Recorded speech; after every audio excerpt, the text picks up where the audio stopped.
Hi, this is Carl Cuesta with ALF Rookie, here with a special guest today. Can you introduce yourself?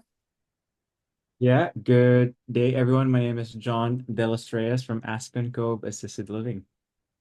John, I think I've known you through different stages in your life, and I feel like you've known me through different stages as well. Like when we Yeah, first met, yeah, it was through a family member of yours, and yeah. you were deep in multifamily, and we checked it out.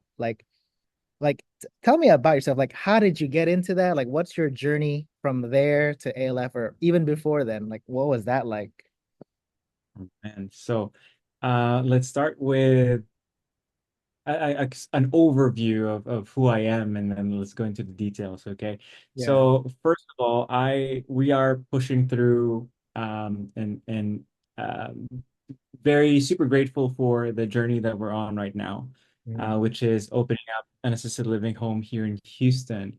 But mm, I'm also a person who have made a lot of mistakes, okay. in that I've lost money, I made bad investments, um, but also I've made some good ones, and I found some good partners.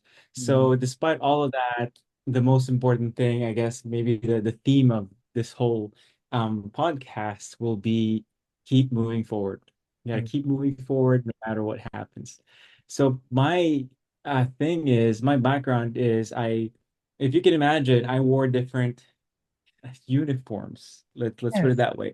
So definitely. I started as a manufacturing engineer in a manufacturing plant. So I would go with a uniform that has my name on it and reflective stripes, and then to a corporate office in finance and private equity where I dress nicely.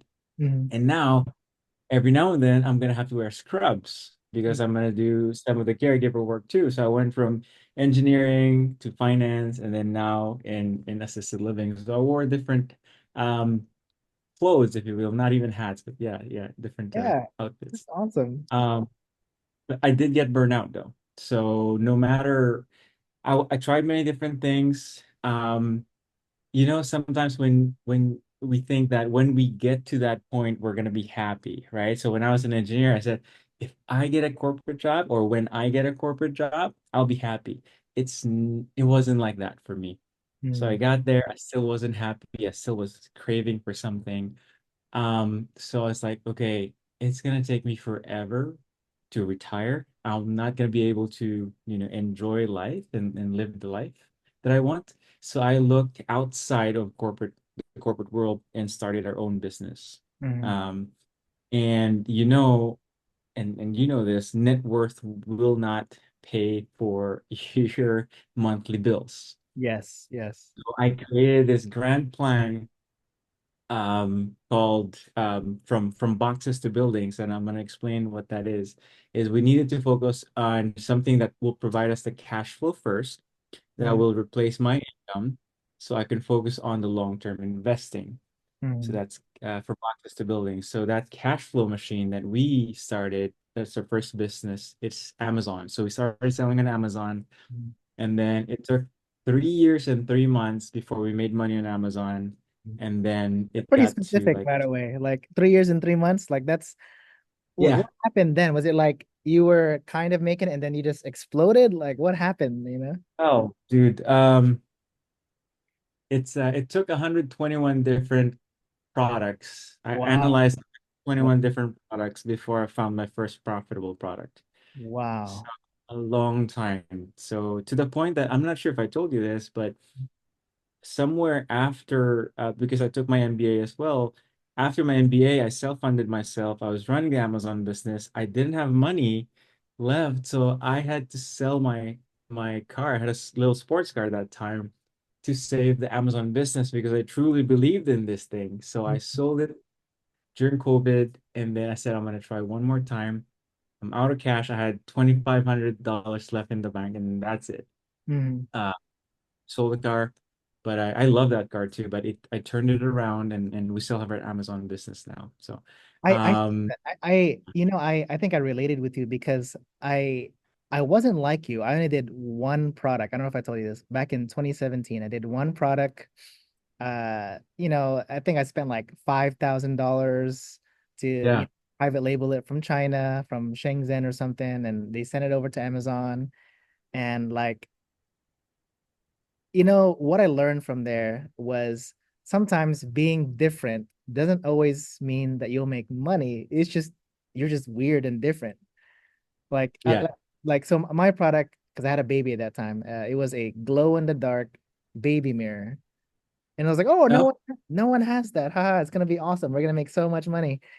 And like, I think it was like $6 to make the product, and I was like, oh, if I sell it for like 20, it's gonna make a killing, blah blah blah. But lo and behold, like I sold like one or two products a day, and then after a while those Amazon storage fees kicked in yeah. after a few months and destroyed me. Like, Oh, so yeah.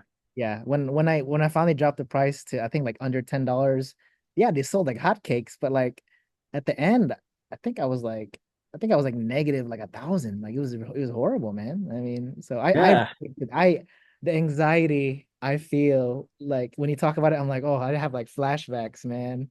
Oh, dude, Amazon came up with their own Amazon Basics product of our brand. What? So, Yeah. yeah, yeah. So they competed with us at 40% cheaper. But the thing is, so this relates to not only Amazon but also in real estate and in assisted living. Yeah. So you goal is not only to be better, Mhm. right? But you want to be different. You can Mhm. say that for business. You want to be different, but Mhm. that difference should matter to the customer. You, like you said, you can be different, Yeah. but it doesn't freaking matter to the customer. Yeah. So, like our first product was over-engineered. We sold it at a very high price, but no one really wanted it. Like the Yeah. features that we had, no one really wanted it. So you want Mhm. to be different, not only better, but different, but that difference should matter to the customer. Mhm. So that's what I learned. That- But yeah, luckily that fortunately with a lot of hard work, Amazon worked out. I was able to quit my job in 2022, mhm. and then I focused on family real estate. And Yeah. if you are watching the news in 2022, that was the height of the market. It was the That was everybody, the height. everybody. Yeah, everyone was euphoric. Everyone said, "Oh, it's gonna keep on going up. Values are gonna keep on going up." Blah blah blah. Just keep on investing, and then the market just turned, Yeah. and I was like, "What the heck am I?" I just quit my job. Amazon is just enough to sustain our expenses, and now this commercial real estate thing is not working. Yeah. What the Yeah. heck am I gonna do? So for 16 months, nothing happened. Mhm. Nothing happened with us. No acquisitions, no distributions, nothing. There were, a couple of properties that almost went to bankruptcy, like 3 days away. Wow. Wow. It was tough. I'm not saying that it's a bad thing to invest in multifamily because it's also a cycle. It just so happened that I invested in the peak, Yes. and then but I mean, it's not always like that, right? So the recent in our recent most recent investments, all of them distributed within like uh you know uh far too far in advance, which is Okay. which is great. That's good. But because we invested at the bottom this time. Yes. But again, multifamily, you can say that, I own like, 8,000 doors, or I'm part of like $500 million in assets under management. At the end of the day, you own a small percentage of that, right? So that's the multifamily space. It's still a great asset. I think people still need a place to live. Mhm. But there's one thing that's missing, Mhm. and this is what caused me to shift to assisted living. Yes. What So is multifamily, I felt like I was gonna make an impact to the residents who live in the apartment complex mhm. by improving their life, by adding amenities. Well, when I started, that's what I thought. I'm adding amenities, making their life comfortable. But most of the time, they're just struggling to pay rent. They're living paycheck to paycheck. So by Mhm. you going back to what we said, you're trying to be different, but this difference is not what they need. They don't want you to have like a nicer gym. They just want to be able to pay the rent. Yeah. That's not asking for, Mhm. that's not what they're asking for. So when it's a balance too, if you increase the rent, people start leaving. Mhm. That's what happened. So we're oftentimes, unfortunately, we're implementing things that they're not really asking for. number Mm, one. So the impact component that I thought was there was not there. And also the other thing is the income component. So there's a lack of income because multifamily is a long-term investment, which is still great. We still are invested in multifamily, a lot of it. mm, But the income component or cash flow is not there, mm. right? So and if you want to be Get to stay technical, alive. was that? We need that to stay alive, you know? Yeah, we need to stay alive because, like I said, net worth won't be paying your monthly bills. Mm. So if you look at there's a metric in multifamily called debt service coverage ratio, which is Yes. DSCR, Yes. right? If you look at multifamily, typically lenders want a 1.5 to 2.5, meaning you're just barely covering your mortgage expense from your cash flow. That's Mm, kind of like or income, right? So, because an apartment complex is expensive, mm, so that's why we shifted. So the cash flow component and service components was missing. And then my wife happens to be a nurse practitioner, and mm. since I'm in real estate, she went to a conference where um, you may have heard it, RALA, Residential Living Awesome. Assistance Awesome. Academy. Awesome. I want Amazing. to go one day. Like actually not You even should, let me put a date. Like, I want to go next year when my kids are old enough go. to be, you know, You to be should go. We'll go together. No, it's a great community. So she heard Isabel talking and she was like, hmm, this is very curious. So it combines real estate and then the healthcare component or yes. care, not really healthcare, the Mm, care component. So into one. So, and if we looked at the numbers, compared to a multifamily property that covers like 25 or 50% of the mortgage, this is multiples of that. yes. Capital is much healthier, but Mm, you're also building long-term appreciation of your investment. mm, There's also the service and human connection part, which is mm. I think all of us need at some point. So that's what shifted us there. It's the cash flow and then the service component. So Like what was the time frame? Because I felt I guess to me it was a I felt like I just suddenly started seeing you in ALF like the past 2 months. Like what was this like what was the time frame from multifamily to Aspen basically? To Aspen. yeah, multifamily was 21. So there was an overlap. So this was a I did a lot of things at the same time, which I won't do again. So at Mm, one point I was involved in four different companies, wow. and a lot of them are, except the Amazon one, are kind of startup.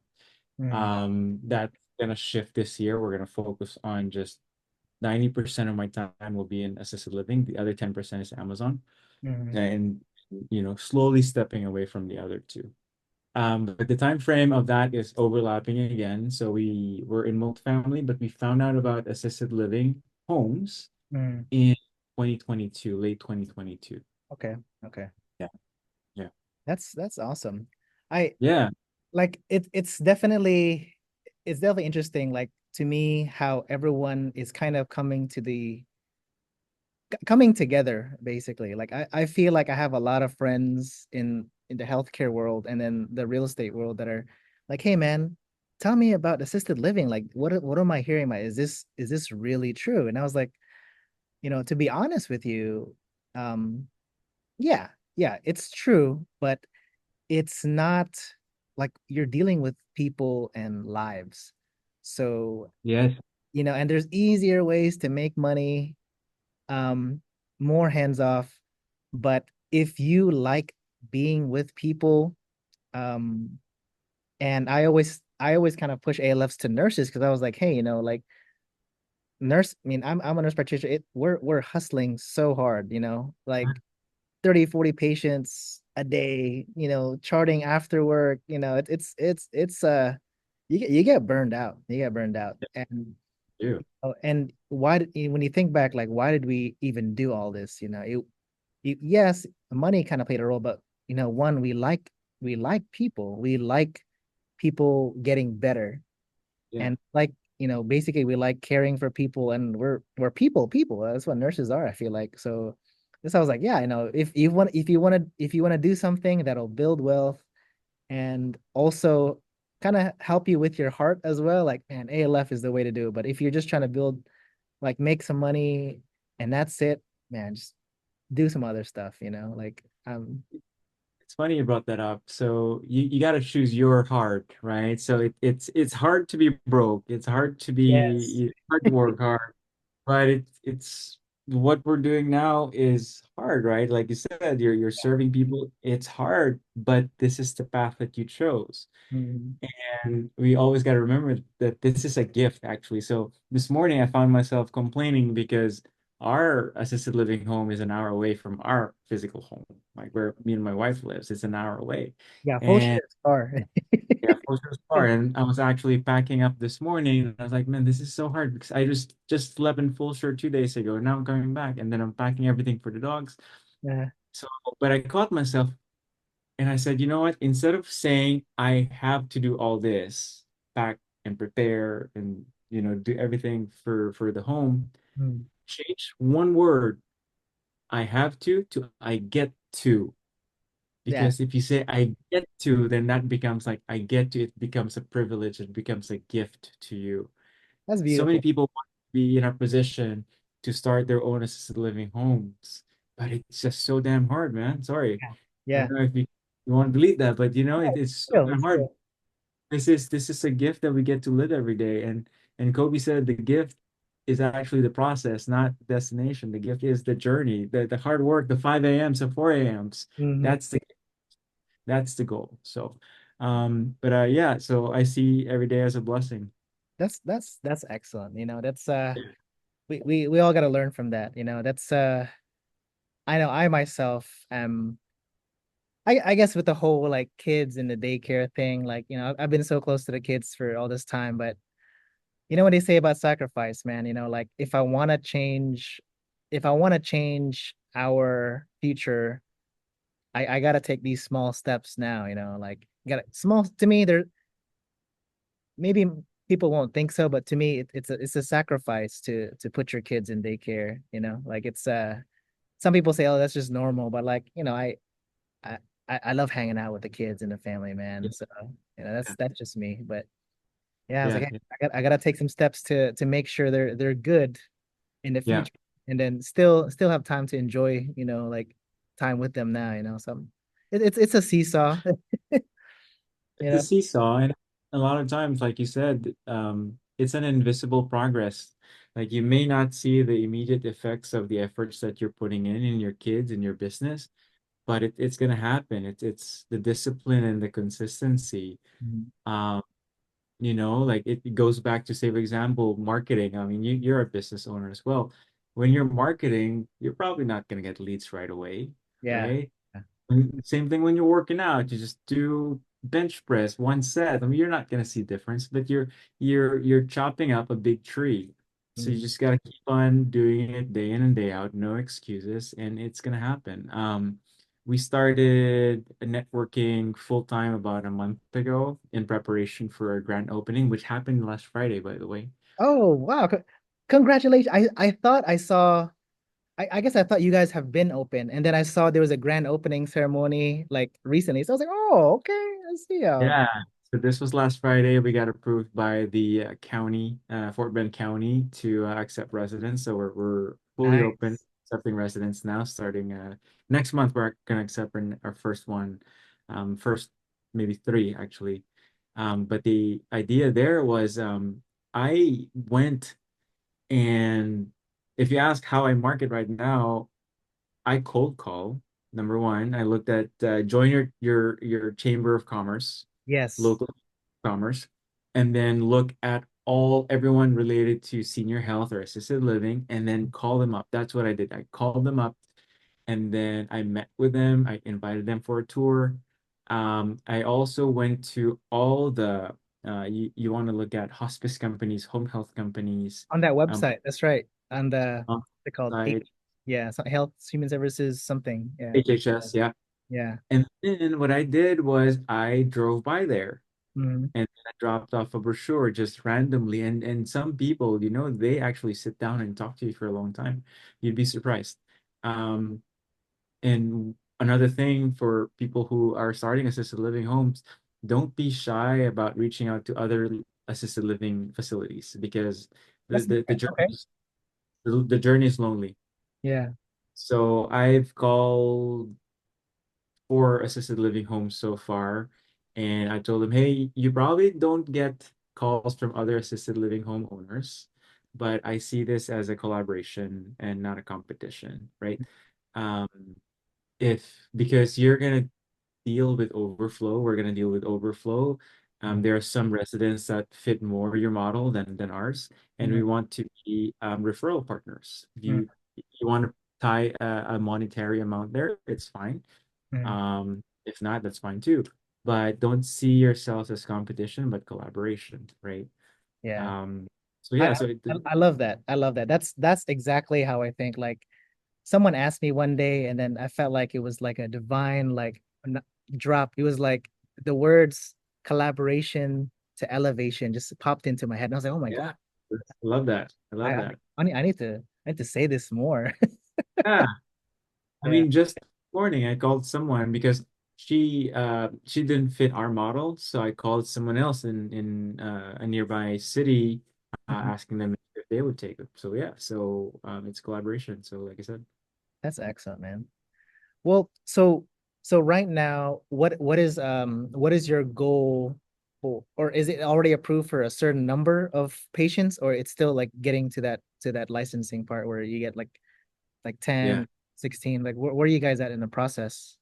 There's 2 steps, right? So the first is approval from the county, the fire marshal, and that gives you up to 3 residents. So now we can accept 3.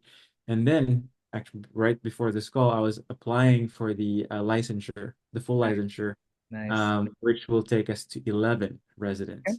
Okay. I haven't mentioned to you, but I don't know if I told you before, but we co-own, but not operate. We co-own 2 other assisted living homes in Austin. Mhm. That's One, right. That's right. yeah, Type A or something like that. Or was it a type? yes, both small type Bs. Mm, One is full assisted living, one is going through licensing. And then that can have that's memory care. And no. let me tell you, the inspector that we got, we probably got the most strict inspector. Maybe everyone feels like that. I don't know. But we feel like we got the most strict inspector in Texas, like super detailed. So right now we're getting some quotes to renovate that property. But yeah, so that our Austin properties, our operators are amazing, amazing, amazing. And let me tell you one story about that. And here's, as an assisted living home owner slash operator, here are a couple stories that's gonna tell you that you're doing something right. Okay. So my wife and I were training as caregivers there. Mhm. Uh, so we spent first shift, second shift, and third shift just to see how the transition happens, and then what happens at night, what happens first thing in the morning. During the second shift, I was feeding one of the residents there, and then I recognized one of the daughters of a, a, a former resident who has passed away already. She Okay. passed away 2 months ago, but the daughter came back, drove by, she was in the area, and you know what she did? She walked in and gave everyone a hug. Wow. Gave every single the caregivers, us, the chef. She gave everyone a hug just to say thank you for taking care of my mom. And her mom passed away 2 months ago. That's beautiful, man. So that's freaking cool. And Yeah. then another story was we have another resident. She has aphasia, meaning she has few select words that she can say, Yeah. and that's it. And then she can still process it in her mind, but she can't articulate it, right? We gave them, and if there's a disconnect between the mind and body, it's so hard. Mhm. Um, she helped doing the banana pudding one time in the kitchen, Mhm. and then she started crying tears of, right? Because she was so happy that she found purpose, and she found some yes, spark again by doing such a small task. And then she walked up to me, and for the first time in 3 days, I heard her speak 4 words. She said, "It's been so hard. It's been so hard." So she spoke a full sentence, and Mhm. just she was crying tears of joy. So Those are the I think the things that I why I gravitated towards this model. It's a human connection. I think you got to focus on that first. The money will come, but if Yes. you focus on the human connection, that's what really matters. At the end of the day, we have four walls and a roof above us, and some decorations to make our house look nice. Those are just ingredients for what happens in on the inside, which is the human connection. Mhm. So That's yeah, beautiful, man. I mean, it's good to hear those stories. It reminds you of like, those tough times in the hospital and yeah, it's like high stress, and then they come back and they're like, "Hey, I'm a real person again. I'm great." yeah, yeah. Yeah, I mean, don't get me wrong, it is tough. It is hard, but again, choose your heart, right? You got to choose your heart. For sure, for sure. Yeah, You have a lot of challenges. I yeah, see. Like, if you could say what is your a common or like your number one challenge, and is there a solution for that? yeah. So the one lesson that I learned is when choosing, um, I used to do things on my own. Mm, Very selfish. I have such high pride and ego that I learned to lower that down and actually ask for help. mm, I asked for help from other people and I teamed up with other people. But it's not always easy to find good partners. yeah. And here are two things that you gotta like set in the very beginning. Vision and values. When Mm, you're looking for a partner, you gotta talk about vision and values. So what is your, because those are two aspects that can greatly um split you apart or yeah, go into different directions, right? So if your vision, your true north is different than theirs, mm, then it's going to be so hard to work because decisions are driven by that vision. And then the values as well, like how you do things on a day-to-day basis, how you market, how you do this, how you do that, that has to be mostly aligned as well. I'm mm, not gonna pretend that it's gonna be perfectly aligned, but the most important ones, your values have to be aligned. Now you can talk about, operations tactics, but the values drive the actions that you create. So vision and values and asking for help and teaming up is the things that I learned this year that I'm really implementing in myself. let me tell So you, like I'm a victim of not doing that, and yeah, it led to some expensive mistakes, let me tell you that. But hey, yeah, yeah, it's whatever it but is, the past lesson learned, and now I know, like, okay, hey, values, even, I mean, I guess to me, I feel like I'm a newer business owner. So like when I hear the term like, oh, it's just business, I'm like, well, yes, but like, man, our values have to be the same, because if you're doing things like almost illegal, like legal but yeah, frowned upon, like I don't want to do that. Like this is not me. I can't sleep at night. This is yeah, not gonna work. Like my peace is gonna be destroyed over like an extra whatever.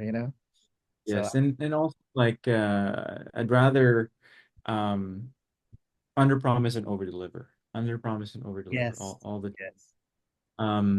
there's I go to we go to a lot of Tony Robbins events, Mm. and I the love that things that guy. yeah, things that I think happens to me uniquely, like, oh, failed this, failed that, blah blah.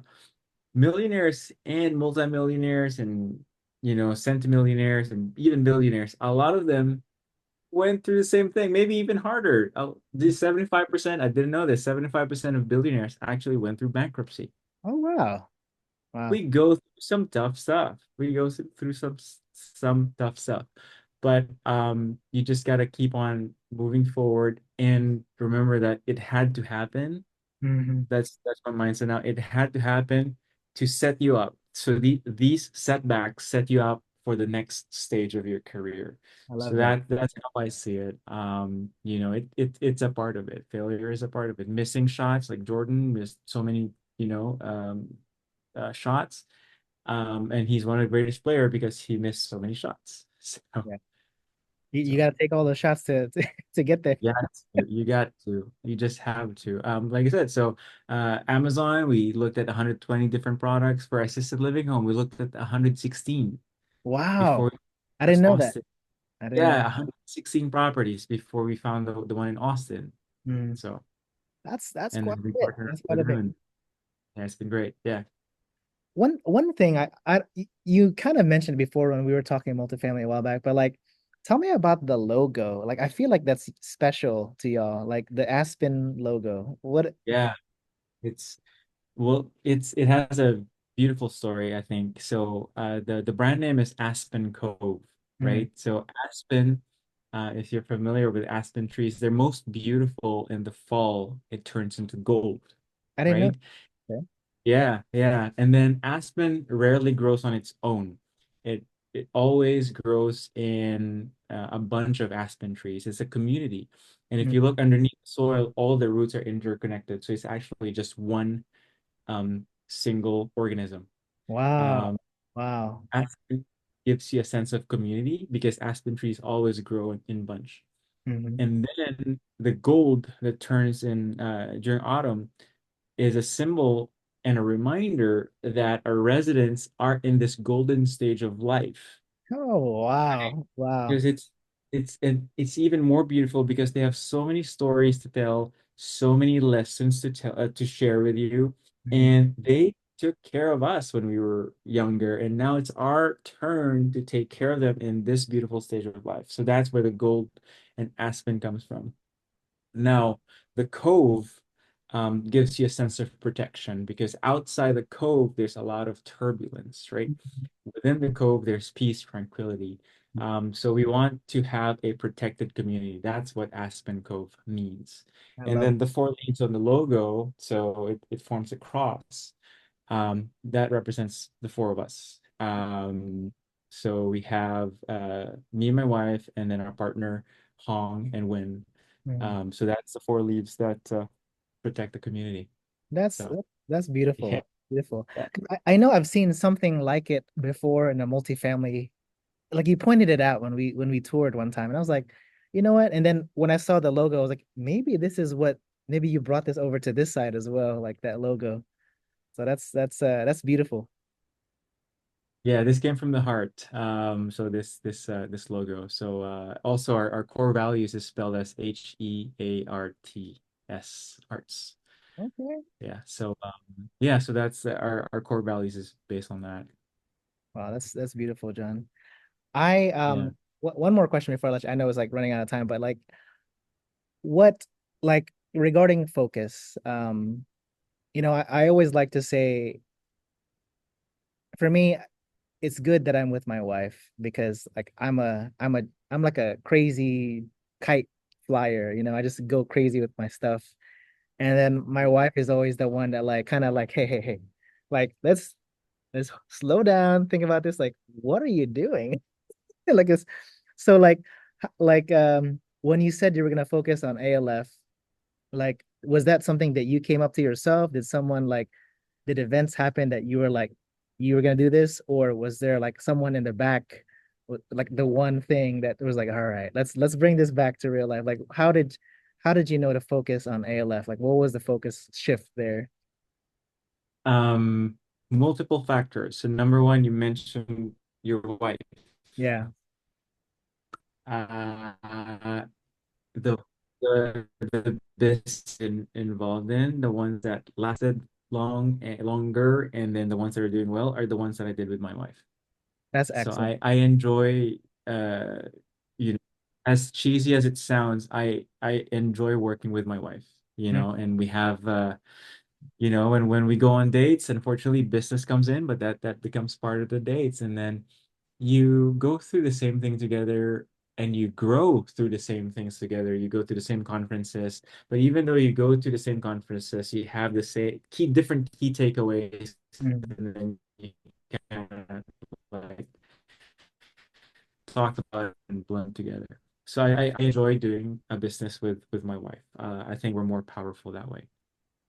Um, Secondly, why this is we have two words for this year. So you know how you have like the word for the year.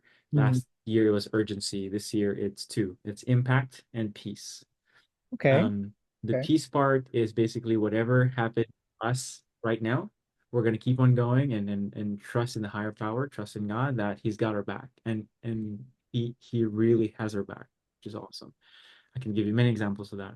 Mhm. But on the impact side, this is where I can see we can spread more impact um, through our business. Mhm. So you know how you think sometimes, you go through so many things that life happens to you. It's not really happening to you.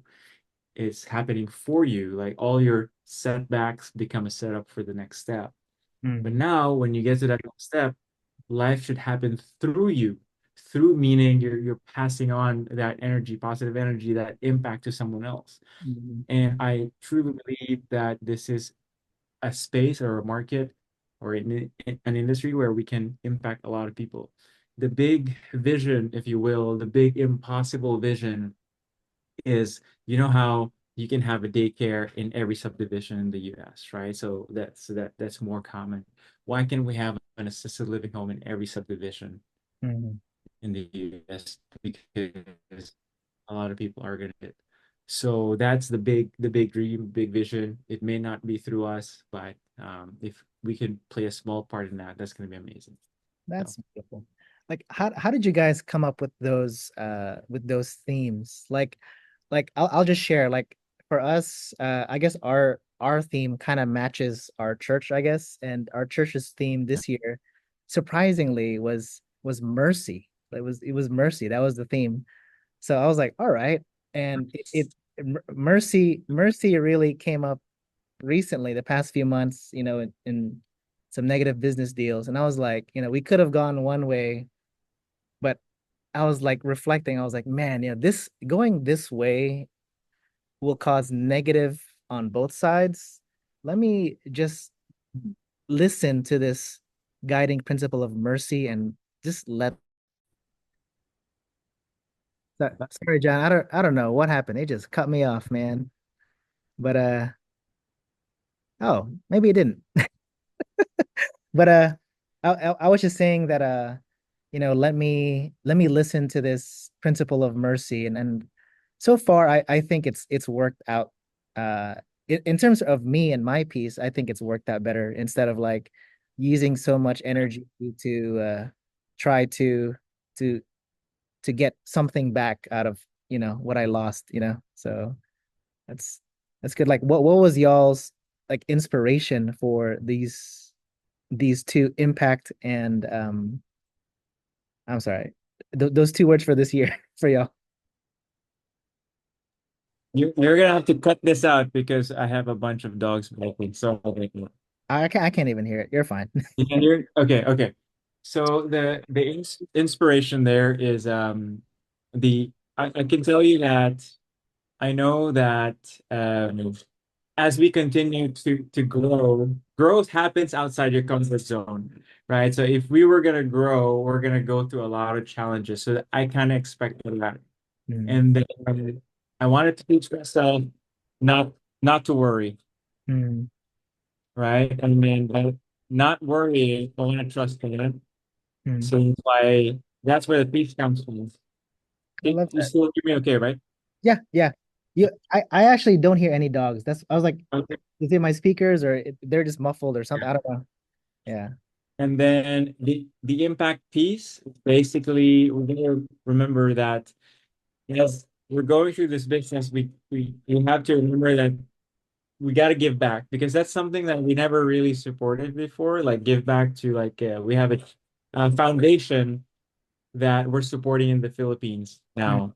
Um, in this year, so this is a foundation that breaks the cycle of poverty in mm. the Philippines by teaching kids things like Tony Robbins stuff. Right? Yes. These are kids that live in the slums, the poor kids. Mm, And then this foundation teaches them Tony Robbins stuff, which is amazing. So we raised funds to buy them 4 laptops, funded Wi-Fi, and then a printer so that they can do their projects. So that's fulfilling because that gives you, I feel like the the more it's one of the most fulfilling things that you can do is knowing that you made a difference in someone else.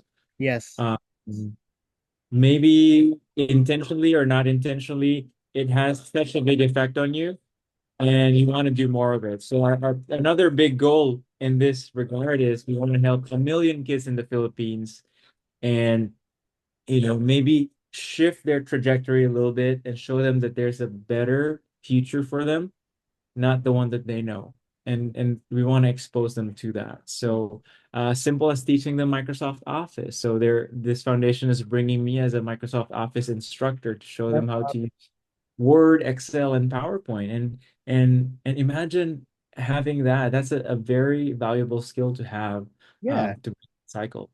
So um, we can work as hard as we want, but what for, right? So it's nice to have like a higher meaning, a higher purpose for what you're doing every day, and that's something we cannot ever forget.